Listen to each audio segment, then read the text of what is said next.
Hello, আসসালামু আলাইকুম। আশা করছি যে যেখান থেকে ভিডিওটা অন করছেন সকলেই আল্লাহর রহমতে ভালো আছেন। ফুডের সাথে সকলকে আমন্ত্রণ জানাচ্ছি একটা মতিচুর লাড্ডু তৈরি করে দেখাবো তার জন্য। রেসিপিটা একদমই সহজভাবে তৈরি করে দেখাবো। আর এটা খেতে কিন্তু দোকানেরটার মতোই হবে। তবে আপনার ব্লান্ডারও লাগবে না, ছাঁকনিও লাগবে না মতিচুর লাড্ডুটা বানাইতে। ব্লান্ডার ছাড়া, ছাঁকনি ছাড়া আমরা কীভাবে সহজভাবে বানাইতে পারি সেই রেসিপি দেখাবো। এখানে আমি একটা ছাঁকনিতে বেসন নিয়ে নিচ্ছি। বেসনটাকে চেলে নিতে হবে। 2 কাপ বেসন আমি ভালো করে ছেঁকে নিচ্ছি। এরকম চেলে নিচ্ছি, তার কারণ এখানে কোনো ধরনের লাম্পস থাকলে, ময়লা থাকলে বের হয়ে যাবে, তার জন্য চেলে নিলাম। এখন 1 চিমটি পরিমাণ লবণ দিয়ে দিচ্ছি। লবণটা স্বাদ মতো দিতে হবে। আর 1 চিমটি পরিমাণ food colour, orange food colour দিয়ে ভালো করে একটু মিক্স করে নিচ্ছি।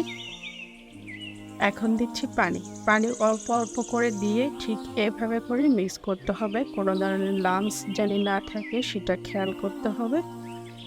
ভালো করে মিক্স করে নিচ্ছি। আর পানিটা আমি পরে বলছি, পুরোটা একদম মিক্স করার পরে বলে দিচ্ছি।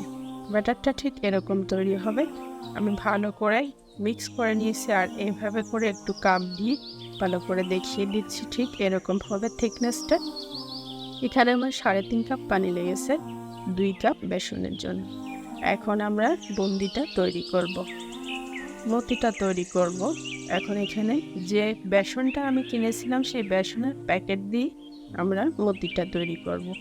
প্যাকেটের একটা কোণা একটু সিদ্ধ করে নিয়েছি। আর এখানে এই যে ব্যাটারটা দিয়ে দিচ্ছি। অল্প পরিমাণ নিয়ে নিচ্ছি প্রথমে।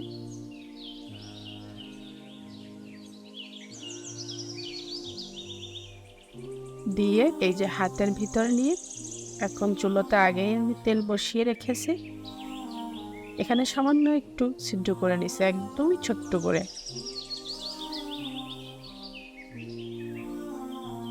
চুলায় আগে থেকে তেল বসিয়ে দিয়েছি, তেলটা বেশ গরম হয়েছে। আর একটু দেখিয়ে নিচ্ছি। এখন ঠিক এভাবে করে জাস্ট ব্যাগটা ধরলেই তেলের উপরে এভাবে পড়বে। কিছুটা পড়ার পরে আবার ব্যাগটাকে সরিয়ে নিতে হবে। কিছুটা দেওয়ার পরে আমি ব্যাগটাকে সরিয়ে নিব। এই তো সরিয়ে নিলাম। আর এটাকে একটু ভেজে নিতে হবে। কাঁটা চামচ দিয়ে একটু নেড়ে দিচ্ছি আমি। যদি জড়িয়ে যায় তাহলে কাঁটা চামচ দিয়ে সরিয়ে নিলেই হবে। আর এখন চাটনি দিয়ে উল্টে পাল্টে এই যে তুলে নিচ্ছি। এটা কিন্তু খুব বেশি ভাজলে কিন্তু পুড়ে যাবে। এরকম পর্যায়ে তুলে নিতে হবে।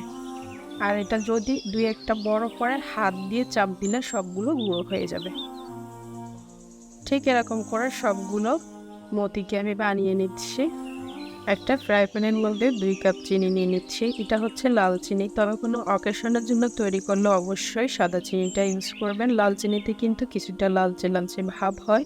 আমরা ঘরে সবাই খাবো তাই। এখানে দিয়ে নিলাম 2 কাপ পানি আর 1 চিমটি পরিমাণ ফুড কালার, জাস্ট কালারটা ভালো আসার জন্য। এখন ভালো করে নেড়ে চেড়ে একটু বলক তুলে নিচ্ছি। বলক উঠান কিছুটা হয়েছে বলক। এখন আমি 2 টেবিল চামচ দিয়ে দিচ্ছি ঘি। ঘিটা আপনার পছন্দ মতো দিতে পারেন। আমি 2 টেবিল চামচ দিয়ে দিচ্ছি লেবুর রস। এটা দিতে হবে, না হলে কিন্তু মিষ্টিতে চিনির গন্ধ লাগবে। এখন দিয়ে দিচ্ছি বুন্দিগুলা। বুন্দিগুলা দেখতে যদিও বড় বড় লাগে, তবে এটা কিন্তু কিছুক্ষণ রান্না হওয়ার পরে ভেঙে যাবে, মানে মতিগুলা। এটা খুব পাতলা ছিল, কিছুক্ষণ রান্না হওয়ার পরে ভেঙে গিয়েছে। এখন আমি নেড়ে চেড়ে 2-3 মিনিট এভাবে একটু নেড়ে চেড়ে রান্না করে তারপরে ঢাকনা দিয়ে দিচ্ছি 5 মিনিটের জন্য। চুলার আঁচটা থাকবে মিডিয়াম টু লোতে। আর এখানে যে ছিদ্রটা ওটাও আমি বন্ধ করে দিলাম। 5 মিনিট রান্না হবে মিডিয়াম টু লোতে। 5 মিনিট পরে এই তো ঢাকনাটা খুলছি। আর এখন একটু নেড়ে চেড়ে দিচ্ছি। এখনও রসা রসা আছে। এখন দিয়ে দিচ্ছি বাদাম, 2 রকমের বাদাম, কাজু আর পেস্তা কুচি করে দিয়ে দিচ্ছি 2 টেবিল চামচ করে।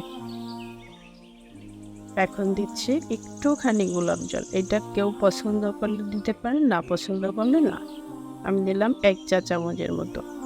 এখন আবার একটু নেড়ে চেড়ে দিচ্ছি। নেড়ে চেড়ে দিয়ে একটু গুছিয়ে তারপর আবার ঢাকনা লাগিয়ে দিচ্ছি আরও 5 মিনিটের জন্য।